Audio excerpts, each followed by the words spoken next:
Hello, welcome to Daniel Ajer's channel. I'm a guest to his channel today and I'm here to share net about Africa since I'm an African and I live in Africa. My name is Messi and I'm from Botswana, a country in Southern Africa. I'm going to be talking about the debt trap diplomacy China has introduced to our continent of Africa. Is it a win-win partnership or is it a debt trap? Are we enslaved to China? What is it?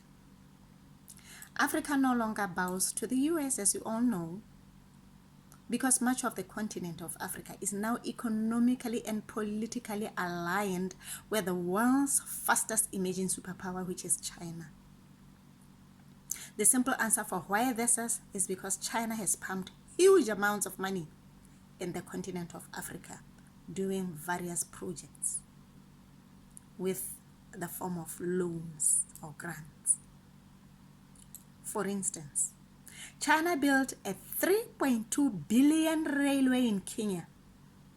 China also built a $526 million dam in Guinea, which helped push the country from having constant power shortages to making more energy that it needs and selling extra capacity to its neighboring countries. China also built a $475 million light rail system in Addis Ababa, Ethiopia, the first of its own kind in the sub-Saharan region. There's just to name a few projects. There are hundreds of other projects in Africa done by China in the form of loans. These projects were financed by loans granted by China. Of course, these loans need to be paid back by the countries granted to them. These loans are regarded as risky by any traditional bank and would therefore struggle to get financed. But China's Export and Import Bank doesn't care about the risk. China doesn't expect to get all their money back. No, because they know there's a high risk of default.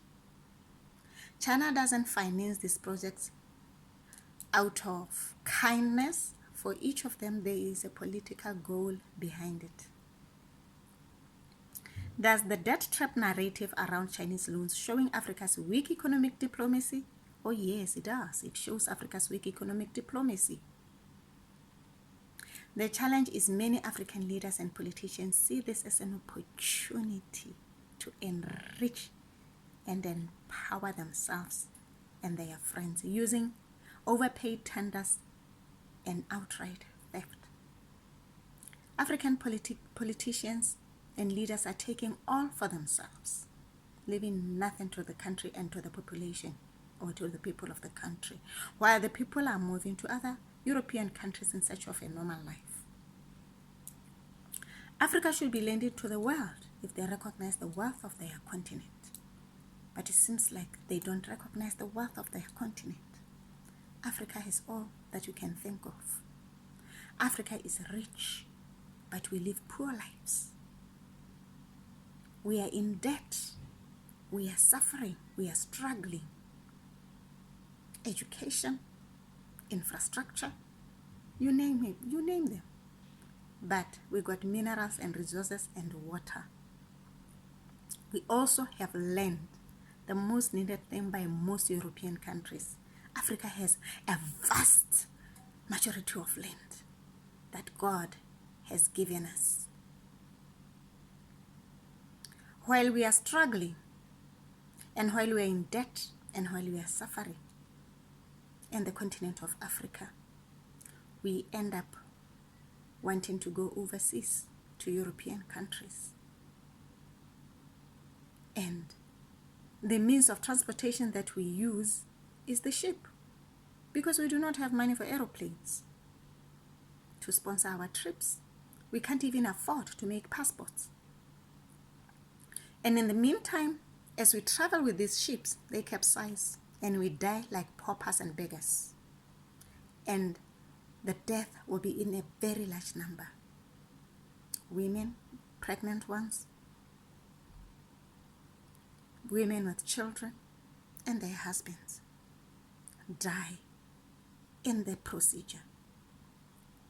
while we are using the ungazetted point or ungazetted points because we do not have the means to use the right points or the gazetted points or the right route, because this is caused by our leaders.